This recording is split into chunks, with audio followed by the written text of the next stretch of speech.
चलिए दोस्तों, आज हम लोग बात करेंगे कि आखिर छठ पूजा क्यों मनाई जाती है, किन कारणों की वजह से हम लोग छठ पूजा हर साल मनाते हैं। देखिए, छठ पूजा मनाने का हम 2 से 3 कारण महत्वपूर्ण चर्चा करेंगे।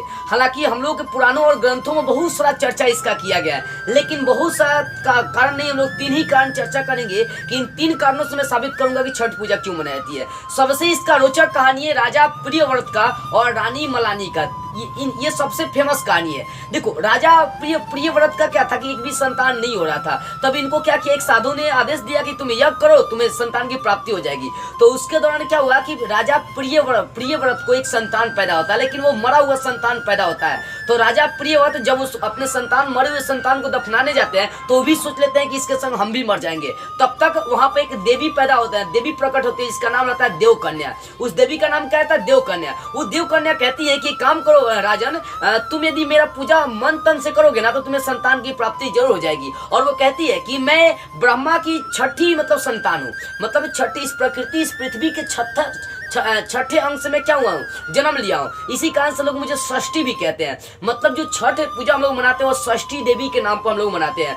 तो वो जो देवी प्रकट हुई थी वो अपने आप को मानस कन्या कहती है कि मैं ब्रह्मा जी की छठी पुत्री हूँ और उन्होंने ही मुझे भेजा। तो उन्होंने जो देवकन्या प्रकट हुई थी वो कहती है कि यदि तुम सच्चे मन से मेरा पूजा पाठ करोगे ना तुम्हें संतान की प्राप्ति होगी। तो राजा क्या करते हैं, वो क्या करते हैं, सच्चे मन से पूजा पाठ करते हैं, उन्हें संतान की प्राप्ति हो जाती है। तो वही धारणा आज भी हम लोग के समाज में मान्यता के रूप में ये चलते आती है। देखो, कहने का मतलब है कि जो हम लोग छठ पूजा मनाते हैं वो हर साल देखिए 2 तरह का हम लोग छठ मनाते हैं। छठ पूजा चैत में मनाते हैं हम लोग, ये वाला है कार्तिक में मनाते हैं। तो कार्तिक में जो छठ मनाई जाती है वो कार्तिक मास के शुक्ल पक्ष के षष्ठी को मनाई जाती है। मतलब दिवाली के 6वें दिन, दिवाली से लेकर 6वें दिन, दिवाली के ठीक 6ठे दिन हम लोग क्या करते हैं, छठ मनाने के काम करते हैं। और छठ हम लोग लगातार 4 दिन मनाते हैं। और देखो, छठ जो होता है ना 4 दिन, इसमें औरतें भूखा रहती, सोचिए कैसे बर्दाश्त करेंगी, वो मैं आपको आगे बताऊंगा। और दूसरा रीजन है, महाभारत में द्रौपदी का नाम सुने होंगे। जब महाभारत में पांडव क्या किया था, अपना पूरा राजपाट हार कर जा रहा था, तो द्रौपदी उस समय एक व्रत रखी थी कि यदि मेरे पति का, मेरे पांडवों का क्या हो जाएगा, राज सिंहासन टोटल मिल जाएगा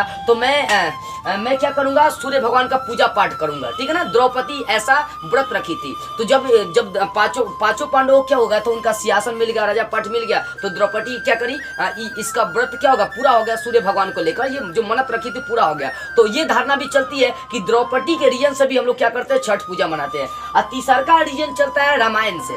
देखो, रामायण का ये चलता है ना कि रामायण में जब राम जी वनवास काटकर रावण को मारकर वापस आ रहे थे, तो उस समय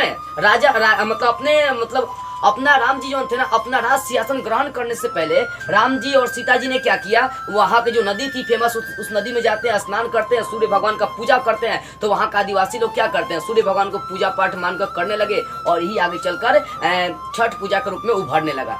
तो 3 रीजन, एक राजा प्रियव्रत की कहानी, और दूसरा का द्रौपदी की कहानी, और तीसरा का रामायण में सीता और राम की कहानी। जब वनवास से वापस आते हैं तो वहाँ की जल में क्या करते हैं, सूर्य भगवान को नमस्कार करके पूजा पाठ करते हैं, जिसके कारण से हम लोग छठ मनाते हैं। तो छठ मनाने के 2-3 रीजन बहुत फेमस है। ठीक है ना। अब यहाँ पर हम लोग समझते हैं जो छठ हम लोग की मनाई जाती है वो 4 दिन मनाई जाती है। कौन कौन, एक नहान खान कहा जाता है, नहाना खाना। ठीक है ना। उस दिन औरतें नहा धोकर खाकर उसी दिन से क्या करती है, व्रत रखती है, भूखे रहती है सब। ठीक है ना। उस दिन सादा खाना खाती है सब, मटर उतर औरत लोग खाती है। उसके बाद दूसरा का क्या होता है, दूसरा का होता है खरना होता है, और तीसरा का दिन संध्या व्रत होता है, और चौथा दिन उषा व्रत होता है। यानी छठ जो है ना 4 दिन होता है। जो छठ पूजा हम लोग मनाते हैं वो कितने दिन, 4 दिन मनाते हैं। पहला कौन सा छठ पूजा होता है, वो होता है नहान खान, और दूसरा का होता है खरना, तीसरा का होता है संध्या व्रत, और चौथा होता है उषा व्रत। मतलब जो आपका छठ होता है वो लगभग 4 दिन का होता है। और इन 4 दिन के अंदर में जो औरतें होती है वो देवी बन जाती है। उस समय उन समय उनकी हमें क्या करनी चाहिए, बात मानते रहनी चाहिए। तो आपको समझ में आ गई हो कि आखिर छठ पूजा हम लोग क्यों मनाते हैं, किन कारणों से मनाते हैं, कितने दिन मनाते हैं, कब मनाते हैं। तो कार्तिक मास के अमावस्या के शुक्ल पक्ष के षष्ठी दिन हम लोग मनाते हैं। षष्ठी का मतलब 6ठे दिन हम लोग मनाने का काम करते हैं। तो चलिए, आप सभी को छठ पूजा की ढेर सारी शुभकामनाएं।